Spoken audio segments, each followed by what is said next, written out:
The 2020 MLB Draft was really weird for, obvious reasons. Let's go back and look at everybody's first rounder. Would they stick with it? Would they want to redo? And who had the best and worst classes? You are Locked On MLB Prospects, part of the Locked On Podcast Network. Your team every day.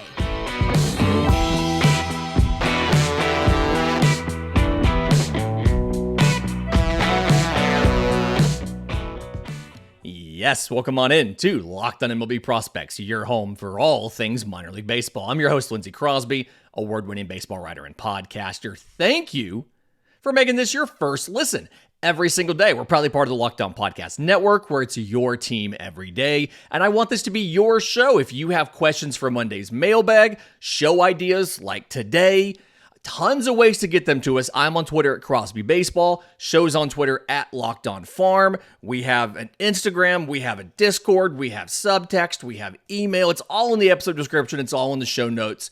Reach out to us. Let us know what you want to hear about and what questions and show ideas you have. And today's show came from a listener, but we are looking at the 2020 MLB Draft. Obviously, it was only 5 rounds because there was a very abbreviated college season, and a lot of high school seasons never really got underway, especially in cold weather locales. And teams were drafting a little bit in the dark, right? You didn't have up to date regular season information for prepsters. You didn't have a lot of the showcases going on past late February, and the college season was a lot of instances 10, 15 games long. And I wanted to go back to look to see for every first round pick in 2020, was it a home run pick? They did even better than you thought they would? Would you absolutely make that pick again? Is it too soon to tell? Or did that pick end up being Cringe Emoji? Number 1 overall pick, and the person who had the largest signing bonus for a while up until I believe this year, Spencer Torkelson, goes number 1 overall to the Tigers out of Arizona State. It took him a little bit to get going in his debut, but we've talked on the show before about how Tigers hitting development has gotten significantly better recently. It's not a home run, but I would argue that you would make that pick again. That was a good pick. You are fine keeping that pick in taking Spencer Torkelson. Heston Kjerstad at number 2 to the Orioles. I'm going to say you would do this again, right? I understand that you lost an entire season of development to myocarditis, and so he is a little bit behind as far as an age to level where you would expect him to be. But once he recovered from that, rebuilt the power, got back into the rhythm of minor league baseball, he has progressed through the minors just as quickly as we thought he was going to when he was initially drafted. So I think you stick with this pick. I think that Heston Kjerstad has given you what you expected with the number 2 overall pick, and you're not going to want to redo on this one. Number 3 for the Miami Marlins is pitcher Max Meyer. They took him out of Minnesota, a lefty. He got under slot value, but still $6.7 million on a value of $7.2. And I'm going to say this is probably would do it again, despite the fact that you haven't seen him in the bigs as long as you expected him to because of injury, right? Something he pitched in 2 games. He got 6 innings this year in the majors. But leading into that debut, he looked like the pitcher you thought he was going to be. I'd be fine if you wanted to say too soon to tell because of the injury and the fact you haven't seen him in 2023 and how long it'll take him. If you want to stick with a too soon to tell, I'm fine with that. It's definitely a too soon to tell on the number 4 overall pick, Asa Lacy, the left-handed pitcher to the Royals out of Texas A&M. He has been dealing with back issues since good early last year, right? He threw 28 total innings in 2022 and did not get on the mound in a regulation game in 2023. And so way too early to tell as far as what's going on here. What's the future for Asa Lacy? Definitely the jury is still out, so this is a too soon to tell. The number 5 overall pick was shortstop Austin Martin out of Vanderbilt going to the Toronto Blue Jays. And the Blue Jays had an interesting draft, and this pick has already been traded. They've traded 2 of their picks in that draft, but Austin Martin's, obviously, he's been traded. He's dealt with a little bit of injuries. He got just under 60 games in AAA for the Minnesota Twins this year and was fine. The power production didn't really come back yet, but it looks as of now, Austin Martin at number 5 is still a too soon to tell because of some of the injury. He did debut at AA the very next year after being drafted. Like, it was a very aggressive assignment and then got traded during that season. Because of some of the injury and things like that, too soon to tell on Austin Martin, but it doesn't look like it was a wasted pick. Number 6, this is our first home run. Emerson Hancock, the right-handed pitcher out of the University of Georgia to the Seattle Mariners. Yes, you expect a pitcher in the pick number 6 overall to be good. And the thing is, I don't necessarily know if you expected Emerson Hancock to be this good this soon. I know he only made 3 starts in the majors, but he spent 2 years in AA Arkansas and looks to have everything that you're looking for as far as a premier piece in your rotation. You have a very young rotation. You are very happy with Emerson Hancock going at number 6 overall. Number 7, Nick Gonzalez out of New Mexico State to the Pittsburgh Pirates. I'm going to stick with a would do it again. Hasn't blown you away. Hasn't been bad. We're going to go with a would do it again. Robert Hassel by the San Diego Padres at number 8. High school center fielder, has since been traded, was part of that Juan Soto deal. He got you Juan Soto, so from a Padres perspective, you would do it again. From a Nationals perspective, may be a too soon to tell, simply because his development has stalled a little bit this year. You've seen some struggles, and he's now looking like he's going to be competing for that last outfield spot with a couple other options in this system. He's been jumped by a couple other outfielders, but still has a chance to reach that to finish the development because he was a high schooler. So it is only 3 years since he was drafted, and obviously you had no competition in 2020. Number 9 pick, Zach Veen to the Colorado Rockies. Very controversial player. There was a lot of folks in the prospect apparatus that are done with Zach Veen, that are out on Zach Veen, that are no longer believers in Zach Veen. I do think it's probably too early to tell as well. Again, a high school draftee, but for a guy that went in the top 10, you have to be a little bit concerned about the lack of power that you've seen from Zach Veen. He had only 46 games, again, injury, but 308 slugging in those 46 games in AA Hartford with the Yard Goats this year. It's going to be a too soon to tell because of the injury, but there's a lot of folks who were already out on Zach Veen. Reed Detmers, college lefty out of Louisville to the Angels at number 10. I'm going to call this a home run. Yes, top 10 pitcher. He has performed like a top 10 pitcher. He has given you what you have been looking for from a guy taking that high in the draft, both as far as how quickly he made it to the majors and some of what he's been able to accomplish. I know his career ERA is just over 4, but he has shown, especially last year when he put up a 3.77 ERA, he has shown that he has quality stuff. He struck out over 10 batters per 9 innings this year, and the ERA was up. I think that was some of that was the team around him. You've got to be happy with Reed Detmers at number 10.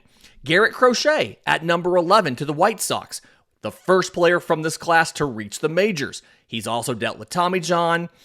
It's been a little bit of a mixed bag for him, and we have the White Sox coming up later when we talk about some of the best and worst classes. But I think you would do this again, right? You're still waiting to see him fully come back from injury. He's been pitching a lot in relief, but so somewhere between too soon to tell and would do it again, right? Number 12, Austin Hendrick, the right fielder out of high school to the Cincinnati Reds. As of now, you could argue this is too soon to tell. I am on the side of this is probably a cringe emoji, the first cringe emoji that you have. 125 games in high A Dayton this year, batted 204, 271, 336 for Austin Hendrick. Hit 14 home runs, but just 185 strikeouts in 125 games. Really struggled with swing and miss, and has really developmentally not shown that he is ready to continue on, and has not shown that promise you would expect from a first-round pick. Last guy we're going to get to before we go to a break real quick, Patrick Bailey at number 13, the catcher to the San Francisco Giants.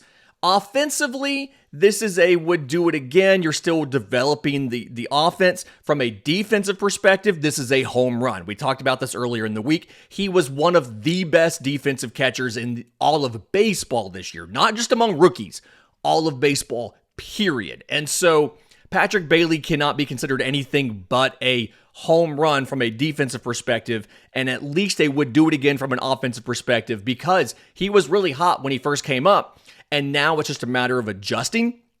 And so either way, getting a premier defensive catcher has to be at least a would do it again, even with the offense the place where it was. In just a minute, middle and late part of this round, a lot of interesting picks, including guys who are not with these teams anymore. We'll get to them next right here on Locked On MLB Prospects. But first, today's episode is brought to you by our friends at Jace Medical. There's a lot of uncertainty in the world. You need to be prepared. Whether it is what's going on, whether like we've seen unrest in the Middle East, we've seen natural disasters like hurricanes in Florida, we've seen fires in Hawaii, and then just the general issues we've seen with the supply chains as far as the Suez Canal can get blocked and all of a sudden you can't get stuff for 6 months. And so what the Jace case is, it's a really great idea. I've bought some gift cards for some friends so they can have these because they're travelers. I went ahead and ordered one and I have it at my home. It's a personalized emergency medication kit. It comes with 5 essential antibiotics that treat the most common and deadly bacterial infections. You can also customize your case and add additional life-saving medications based on the needs of you and what you do. For instance, if you travel somewhere where there's a lot of you're amongst wild animals and you have a concern for something like lice or scabies, you can get ivermectin in there. There's a lot of different medications you can add based on your specific needs. It's completely customizable. There's dozens of different add-on medications. You just pick the ones that fit your family's needs. So go to jacemedical.com, enter code LOCKEDON at checkout for a $20 discount on your order. That's promo code LOCKEDON at Jace Medical, Jase medical.com. Okay, so looking at the back half of this draft, of this first round, Justin Fosu goes at number 14 to the Texas Rangers. You absolutely would do this again, and that's without him debuting simply because he has looked so good in the minors that we're pretty confident this is going to be a pick that works out for you. If nothing else, he provides you a valuable trade piece, which when we talk about best and worst classes, we'll get into that for the Rangers later. Mick Abel to the Philadelphia Phillies with the 15th pick. You have not seen him in the majors, so it's technically too soon to tell, but I feel like you would do this again. He's a top 100 prospect at pitcher. He's one of the higher rated pitchers in there, and I would fully expect to probably see him at some point in time next year, which is perfect timing because you could lose some pitchers in free agency. Ed Howard, the prep shortstop to the Cubs at 16.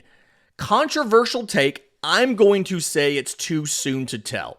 He has had some very significant injury issues, and he was very well regarded in this class. He was seen as probably one of, if not the best prep shortstop option, and so they went chalk there. MLB Pipeline's draft rankings and draft board from that year show him as the number 15 talent on the board. They took him at 16. They paid him exactly slot.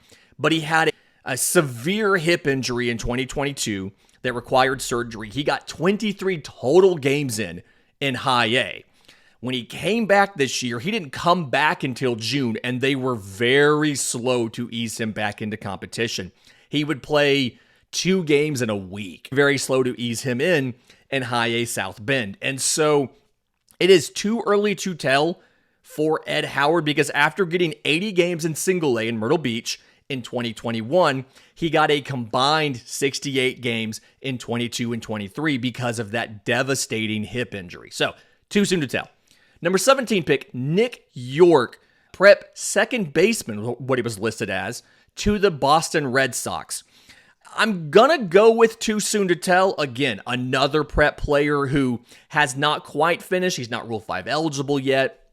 So you're not saying it's too late for him to contribute. I'm going to say too soon to tell on Nick York. He's on top prospect lists. He's in their top 10 prospects. You just haven't gotten him to the majors yet, and that is fine.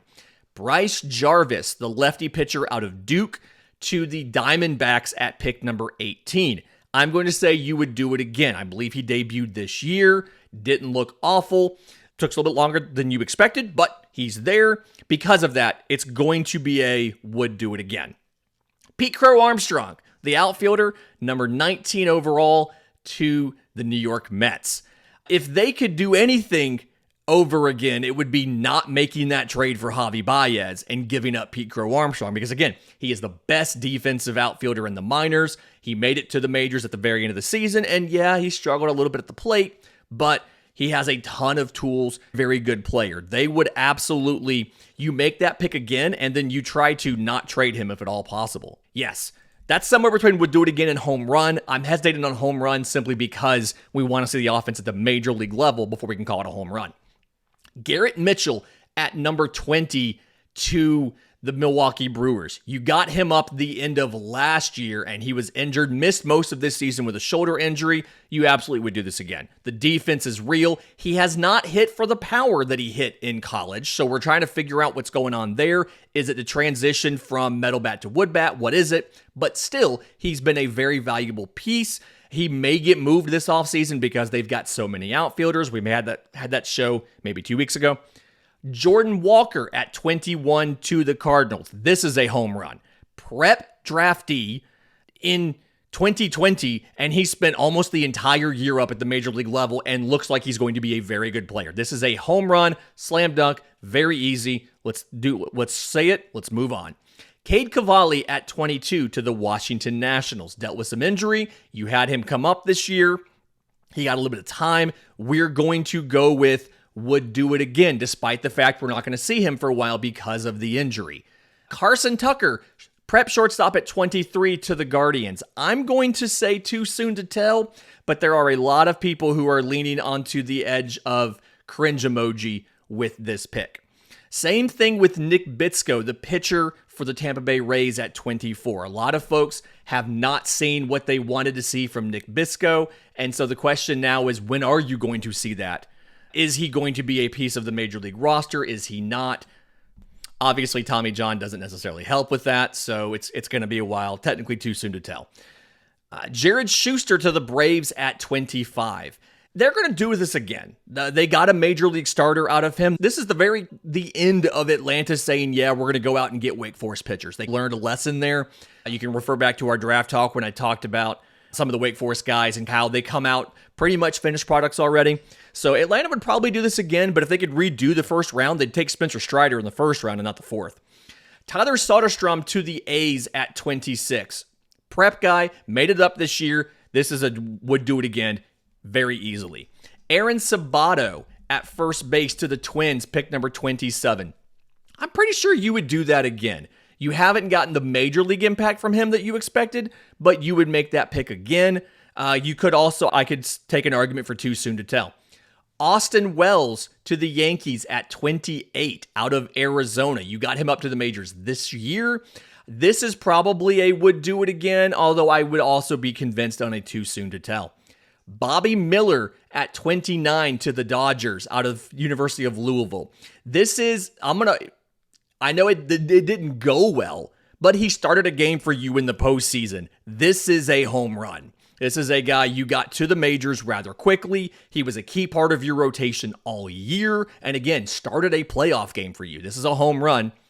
And then Jordan Westburg to the Orioles with the 30th overall pick. Infielder out of Mississippi State. He's been up at the bigs all year. This is a would do it again. Not necessarily a home run because he hasn't had the everyday impact you would expect, but this is definitely a would do it again. In just a minute, let's talk about the best and worst classes and what makes some of these classes the best or the worst. We'll do that again right here on Locked On MLB Prospects. But first, today's episode is brought to you by our friends at Sleeper. The MLB playoffs are here, which means the clock is ticking on your chance to win 100 times your cash on daily fantasy baseball. It's never been more exciting. You watch these games, Bryce Harper, Trey Turner, Evan Carter's been doing great stuff with the Rangers.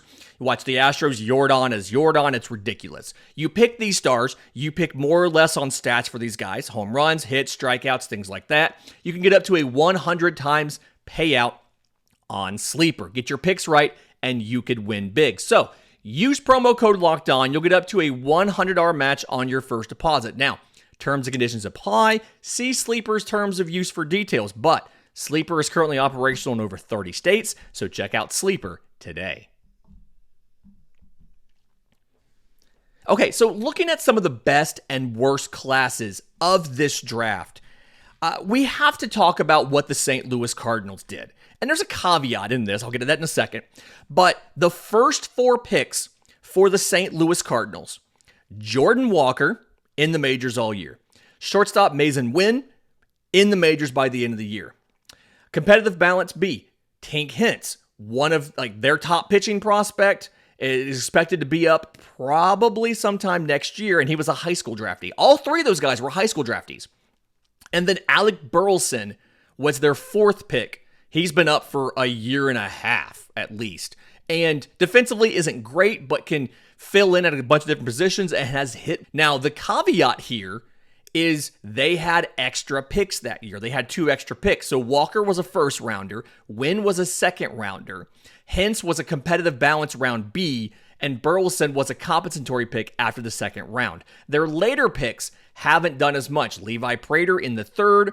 Ian Bedell, the pitcher out of Missouri, in the 4th, although he had Tommy John in late 2021.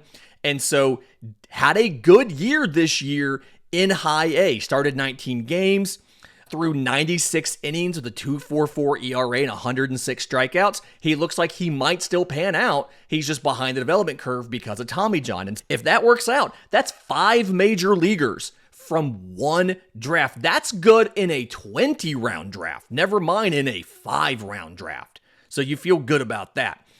The Los Angeles Dodgers had a good draft. We talked about Bobby Miller already, but some of the rest of this, Landon Knack in the 2nd round, Gavin Stone in the 5th round. There's 3 major league pitchers right there. Clayton Beeter was a competitive balance pick that year. They've since traded him to the Yankees, but he's a promising prospect. There's 4 major league either guys who are already up or who project to make it out of 1 draft. That is a good draft. The Texas Rangers absolutely killed it. They put a fast one on us, and then they killed it. So Justin Fosu in the 1st round, that's fine. Evan Carter in the 2nd. I read a thing from Jim Callis about that going into the postseason where he talked about Evan Carter, and he said that was the only time that he's ever been confused about who a player was on within the first couple rounds of the draft. He didn't even know who that was. And so for them to not only get him, but get him to the majors, he was a high schooler out of Tennessee, to get him to the majors by this point and for him to have such a great impact on the postseason, that is an absolute slam dunk. And then you look at 2 other picks that are promising ranked prospects. Tekoa Roby out of high school, the right-handed pitcher. In the 3rd, Thomas Sujasi, the infielder out of high school in California, in the 5th. Both those guys have been traded. That's who they traded for Jordan Montgomery. But the point is, 4 guys who either have already made the bigs or project to be above average guys in the bigs in 1 draft. That is a very good draft for the Rangers. The Arizona Diamondbacks had a pretty decent one. They got Brandon Pfaadt in the 5th round, started some postseason games for them. They got Bryce Jarvis in the 1st, pitcher Slade Cecconi in the 2nd, and then third baseman, now outfielder AJ Vukovic out of high school in the 4th. He's in the Arizona Fall League. This looks like this could be a pretty decent class as well. So that one there. And then I'm going to give some flowers to the Atlanta Braves for what they did in the 2020 draft. Jared Schuster, I mentioned that out of Wake Forest in the 1st round. They didn't have a 2nd round pick because they signed Will Smith, the reliever, in 2019, but he also closed like every postseason game for them when they won a World Series. You give up a 2nd round pick to get a closer that would win the World Series for you. That's fine. 3rd rounder, Jesse Franklin out of the University of Michigan. The only one we haven't seen in the bigs yet, because the 4th rounder was Spencer Strider out of Clemson, who led the league in strikeouts this year. And the 5th rounder was Bryce Elder out of Texas, who was an all-star this year. So you got 3 guys that have already made the bigs. A 4th guy in Franklin that has not been bad. He repeated Double-A this year because he lost most of last season to injury. So he repeated Double-A this year. 232, 315, 419, 15 home runs. Not great, not terrible. You can still see there's development available there for Jesse Franklin. So good class. If you could redo it again, the only thing you do differently is you'd take Strider in the 1st round versus wait until the 4th. And really, he was coming off of Tommy John. Nobody knew Spencer Strider was going to be Spencer Strider, except for maybe Spencer Strider. Flip side of this, some of the drafts that didn't go too well. I already mentioned, I discussed their 1st round pick struggling, but the Chicago Cubs didn't really get anything out of their 1st round, or out of their 2020 draft as of yet. Ed Howard's been injured. They took Burl Curraway, college pitcher, lefty in the 2nd. They took Michigan outfielder Jordan Nwogu in the 3rd. They took JUCO pitcher Luke Little, a lefty, in the 4th, and Cohen Moreno, prep pitcher, in the 5th.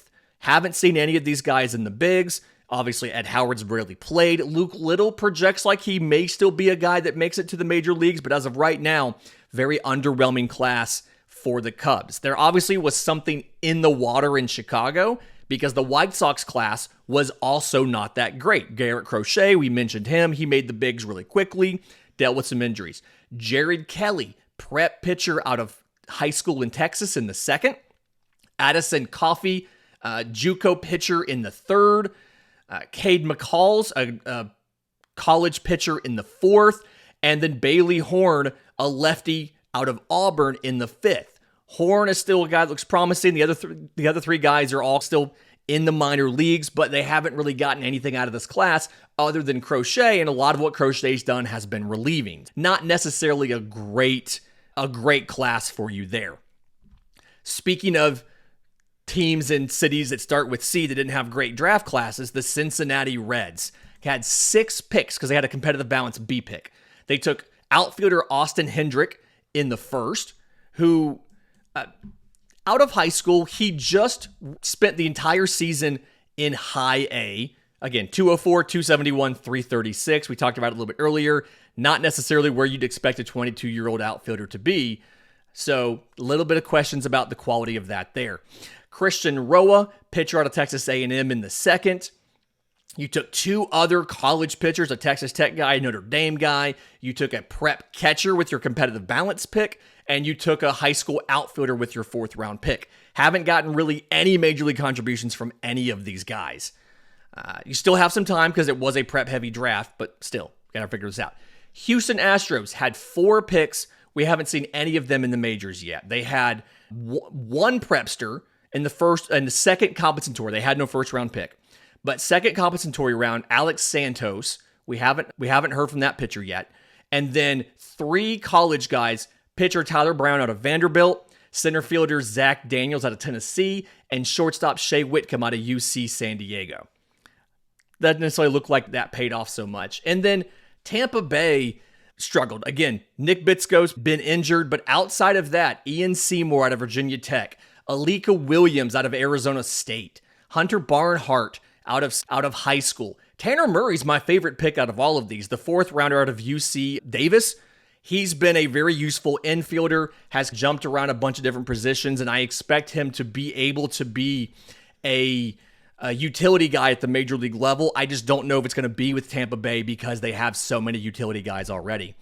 Fun fact, some of the winners here, according to MLB.com, right after the draft, they named the Tigers as one of the winners and said the Tigers' best pick was their 5th rounder, who was Colt Keith. Good job there. They also said the Orioles did a good job. They said the Guardians did a good job. Rockies, Marlins, and then honorable mention to Toronto and to the Phillies. It's very hard to get a grade for a draft right after the draft that makes a lot of sense. Usually those grades end up being compared to how we've evaluated these players. Did you do a good job at maximizing value? Because obviously for baseball, we don't know if they're going to work out or not. Fantastic week this week. Enjoy the games this weekend. Send us your questions for our Monday mailbag. Again, tons of ways to do that. They're all in the episode description. They're all in the show links. And until Monday's show, remember, it's always a great time to pay a minor leaguer.